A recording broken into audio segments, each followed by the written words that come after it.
sa DSWD Once Express. Nagpahigayon og turnover ceremony alang sa subproyektong Cable Hanging Footbridge ang buhatan sa DSWD Field Office 11 ubos sa Kalahi Seeds Program sa Barangay Simulaw, Munisipyo sa Buston, Davao Oriental ni adtong September 25, 2024. Para sa dungag nga detalye, atong makauban si Jason Ray Halem sa mismong area kung asa nahimutang ang subproyekto. Jason? Yes, Jason, dagan kayong salamat. O garon ani kita diri sa ato ang maong subproyekto nga location. Diri makita sa Purok Size, Barangay Simulaw, Boston, Caraga, Davao Oriental. Ug kini nga matong subproyekto gikan di siya sa ato ang modality nga KKB, no? And kani siya nga modality is gikan po di siya sa atong programa nga Kalahi Seeds.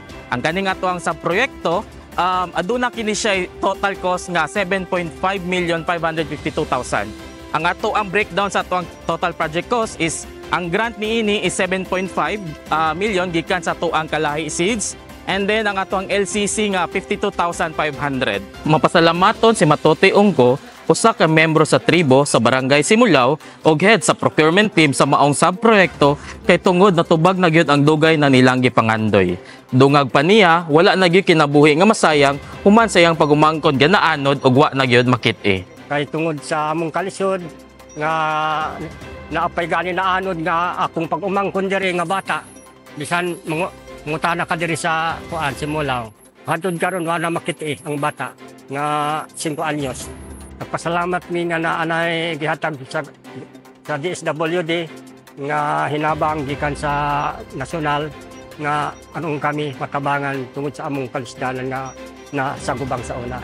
Ang kaning atong subproyekto, kung makita ninyo no, taas kayo siya, pero nahuman lang jud ni siya sa ato ang 120 calendar days no on the month of August 2024. Kini nga subproyekto no, dako kini siya nga paglaom sa ato mga kaigsuonan nga mga ania diri sa ato ang Barangay Simulaw. Kay tungod kung makita naton apa diri sa isa ka side ang 300 households nga in which ang ilahang nagalisod gid sila no, especially sa atong mga bata kay sa ilahang pag-eskwela. And ang isa po sa mga rason kay namugna ni siya kay tungod naglisod po lang ato ang mga igsuonan nga mga IPs no, kay ang ilahang main product is pag-umagyod. Misaysay usab si Mayor Ruel F. Rosit sa iyang dakong pasalamat sa ahensya sa DSWD. Tungod sa maong programa, mas napadali na ang pagpagawa sa mga produkto o panginabuhian sa mga katawhan. Dako kayo no ang tabang sa barangay niining programa. Tungod kay ang ilang panginabuhian diha nagagikan no sa sapa.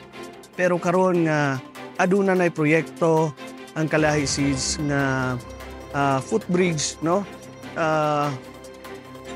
nalipay ko no ug wala kita duha-duha sa pagsuporta niining proyekto diri sa among barangay.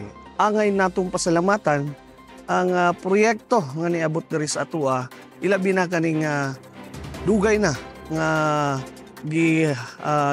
gihulatan nga mahuman gyud ang footbridge diri sa Barangay Simulaw, Boston, Davao Oriental. Ubay-ubay na no ang nahatag ng mga proyekto diri sa amo. So wala kami mahimo kung wala kamo no. Wala kami madawat nga mga proyekto kung wala ang nagkalailahi nga ahensya. Ilabi na especially sa DSWD Kalahi Seeds. Hugot nga gibarugan ni Kapitan Leoneda Umbaugan nga ilang ampingan ang maong sa proyekto pinaagi sa pagpasaka og mga ordinansa nga maghatag og protection gikan sa maong footbridge gikan sa pagkaguba. Aduna na pod may ginahimo nga mga ordinance, barangay ordinance para jud malikayan ang mga dili gyud pwede nga moagi dira. So kinahanglan tao lang, walay vehicle, walay bisag bisikleta or ini animals ba nga like kabaw or kabayo, dili pwede nga amo ang paagian para dili jud siya dali masera. Maayo ang proyekto, no? Suportado ang proyekto sa tanan ninyong mga opisyalis nga naa diri sa taas. Apan wala kini mahimo, mulas lang na siya pipila ka bulan kung kana dili nato ampingan. Kung saan na pag-amping kinahanglan nato na ay mga naasosasyon nga motutok ni anak. Karon nga naana nahuman na gyud ang atong proyekto, makaingon gid sila nga mas mapadali ang ilahang transaction sa ilahang pag-uma, no? Og naapod sila nasabutan nga ugot kaayo nga balaod nga kung diin bawal kini paagihan og mga motorsiklo. Kay tungod ang ato ang cable hanging footbridge is na design lang gid ni siya para sa ato ang mga tao nga naay mag-agi diri, sa mga kabatan-unan nga mag-agi diri. Og kato no, maulang ni ang update sa ato ang Barangay Simulaw. Jaisa, dagang salamat og balik kanimo. Salamat, Jason. Og mao kana ang updates gikan sa programa sa Kalay Seeds dinhi sa munisipyo sa Buston, Davao Oriental. Ako si Jaiza Arcilla para sa DSWD 11 Express.